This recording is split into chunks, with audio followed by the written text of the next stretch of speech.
But anyway, Mr. Wells took off on his own with a smile on his face.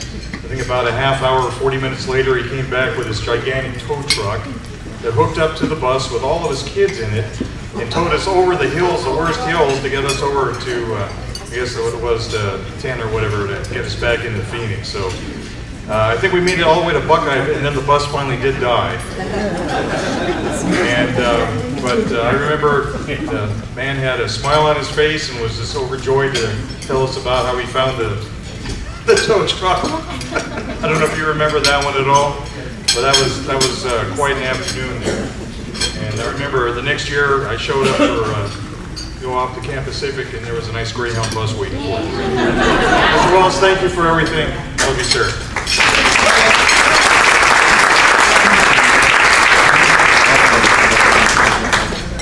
Thank you, Doug.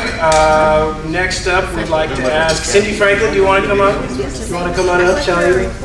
Do you want to? Excellent. Cindy Franklin, come on up. Oh, you can go up. I was a student back in the 70s. I was a clarinet player, started band, I think in 3rd or 4th grade. First year I learned like 4 notes. I didn't always play them at the right time, but Mr. Wells was very, very encouraging. I remember he used to have this little contest where if you can't say it, you can't play it.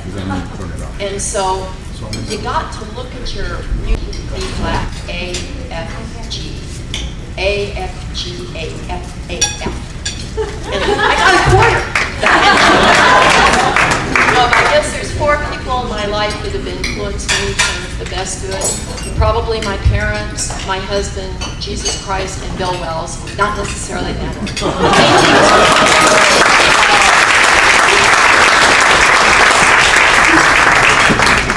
Thank you very much.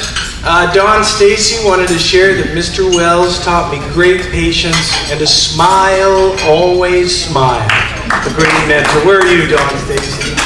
Excellent, very nice. That's for Mr. Wells. Next up, you're on deck, Mr. Randy Schiller, sir. It's your turn. Thank you. Have a good night. I want to say a few things, not just about Mr. Wells. You'll be last. In 2 minutes, it's going to be really tight, but I'll try, I promise. We got some other teachers. Lauren Harmon, remember when you were in Little League and you'd be riding your bike? That guy had the quietest voice, but boy, if you had your bike on the ball field, get off that bike, Schiller! He could yell at the top of his lung. Larry Chisholm taught us how to make things. Remember back then we actually used to make things? Kids don't do that anymore. Mr. Chisholm, thank you. Taught us how to use tools. Shannon Zedid, she saved my... Is there kids in here? One baby. Shannon Zedid saved my ass so many times when I used to get called to the principal's office. She'd sign off, okay, Irma Gerardo, go Schiller, go back to class quickly. Miss Gumby, wow, Gumby. John Denver, we sang John Denver songs. Did you smoke marijuana back then? Let's just get it out in the public. Let's just be honest. We sang John Denver songs. I'm pretty sure you did. Then Shirley brought in the Do Re Mi hole that was buried in Folgers can, and we had to follow it. And then we had Good Friend. Remember this Good Friend? Remember this? 3, 1, 2, 3, 4, and 1, 2, 3, 4, 1. Couldn't follow that book. That's why I didn't do well. You know, Mr. Wells, I'm going to tell one quick story, and then I'm going to follow up with a final thing about you, big guy. But we played in stage band, and we used to go, and this is probably totally politically incorrect, but we used to go to the old folks' homes. Probably not what they call them these days, but we called them the old folks' home. He used to take us around at Christmas time, and we'd play concerts. And I remember we went to one over about 12th Street in the Maryland area, and we're driving back on the bus, and I had the bass drum mallet. And you said, hey, Schiller, give me the mallet, I'll take it back with me in my, I think it was like a Dodge Ram with 6 colored stripes on that thing, I don't remember, but you said, let me take it back with me, Schiller. I said, oh, Mr. Wells, I can be responsible with the mallet, give it to me. Randy, are you sure? I'm like, no, Mr. Wells, I am so positive. Okay, so here we're riding on the bus, and I'm throwing the mallet up and catching it. I'm the coolest kid in 8th grade, and the bus hits a bump right as I throw it up, and it goes right out the window. I ran to the front of the bus, I begged, I think her name was Libby, the bus driver. Was it Libby? I'm like, Libby, if we don't turn around, where else is gonna kick my ass. Randy, we can't go back. I'm like, no. So we get back. Wells says, where's the mallet? Mr. Wells, you look really good today. Randy, where's the mallet? So I lost the mallet. That was a bad deal. But I'm gonna say one thing about you, buddy. Music aside, because you taught us a lot about music, but more importantly, you taught us how to respect ourselves and how to respect others. You taught us respect, and you taught us professionalism. When we would go to these homes and we would play these songs, you would lift up and you'd go like this, and you'd go, yeah. And we would show up, we would play, we would clean up, we left it nicer than we left it. You taught us how to be professional kids, and this is when we're 12 and 13 years old. And look where we are today, thanks to an incredible mentor like yourself. So Mr. Wells, toast to you. Thank you, big guy. We appreciate everything you've done.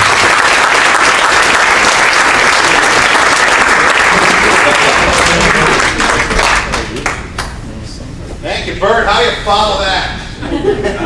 Sit right there. I have my notes, just in case. I'm coming to keep it short, so I will.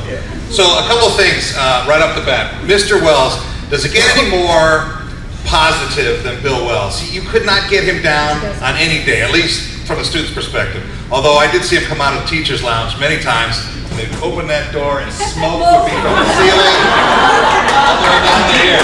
Terrapin's right there, man. Good old days. Good old days. So I'm thinking back to the operetta, which incidentally, I was not in the operetta because I wasn't good enough, but I was on the stage crew. We were the guys that bring all the stuff in and out. I loved working the lights and stuff backstairs. It was a lot of fun, but they needed somebody. My wife's gonna kill me on this. They needed one line in the thing, and I said, I'll do it. I'm on the stage crew, but I'll do it. You ready? 1974 or 3, the operetta was Plenty of Money. I don't know if anybody remembers that, Plenty of Money. One line, here it is. Well, we have. That's it. I brought the house down, guys. I brought the house down. They love me. They wrote about me for forever. So there it is. My first shot at acting there. But basically, what I wanted to say was, this is also about all the teachers as well, and all of them touched me. Mr. Wells was huge in my life, but all of them had influences all of our lives. For instance, later on, Mr. Lauren Harmon and Dale Plum back there, who was the Grandview, I believe, went at Grandview? Grandview, he was the band director at Grandview, and we met during the honor band. I don't even know if it's the same honor band you guys are talking about, because our honor band was formed because the Arabs cut the oil off in 1973, and we had to file one thing together, and we traveled as one band. You remember Clarendon, Grandview, and Longview, one band, the honor band. That's what it was. So that's how I met Mr. Plummer. These two gentlemen here later became my National Guard and the Army National Guard brothers, and I played music with them for several years together, even in Europe when we played in Germany. They had a good time. So it was very cool. Also, Larry Chisholm over there. Larry Chisholm has become my coyote hunting mentor over the last 4 or 5 years. He's been wonderful. And I tell people, I hunt with my shop teacher from school. People don't believe it. But it's true, you know? And he walks a lot better and a lot faster than I do out there, so. Even though he wrecked his truck recently. So all these folks around here, we mentioned the Ice Cream Socials. Remember, we had the whole band. We had everybody there. And the bands of that era, they played good music. My son went through the grade school band and high school band, and he's now 24.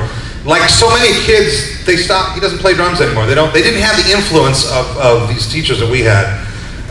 The music they played, even in high school, was boring compared to what we were doing in grade school. I mean, it was amazing. So, but one real quick thing here, and I will end it on. Oh, also. Leonard, my cousin over here, Leonard, I wanted me to remind you, he was in the first graduating class of the auditorium, the Bill Wells Auditorium, only he graduated in 58. There you go. So maybe it was first one. He broke it in on those slick seats. So just to illustrate how positive a person Bill Wells was. Now just bear in mind with me, because this was like 73 and things were a little different back then. We had the operetta thing set up, and they had that one door in the back where you could get through everything behind the stage, and the one door. I used to go to school, one of the girls in my school, I don't think she's here, I don't know what happened to her, I'm sure she'll forgive me. Her name is Candy Kidwell. Remember Candy? Candy Kidwell? Sweetheart, real nice girl.